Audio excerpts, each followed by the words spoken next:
ovoga svetoga hrama, da pomene Gospod Bog u carstvu svome, svakda sada i uvek i u vekove vekova.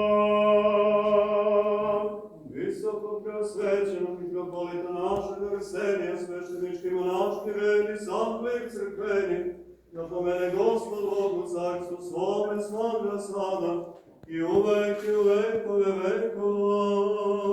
Mnogostrano mirov naš pravoslavni po svim zemljama, sve bolesnike, pačenike, mučenike, zarobljenike, putnike, sve nevino osuđene, decu bolnicu Božiju po bolnicama i sirotištima, novoraslavljenu decu Božiju, Vasilija, Mihajla i Nikitu, da pomene Gospod Bog u carstvu svome, svakda sada i u vekove vekova. Vas i sve pravoslavne hrišćane, da pomene Gospod Bog u carstvu svome, svakda sada i u vekove vekova. Proterejstva vaša,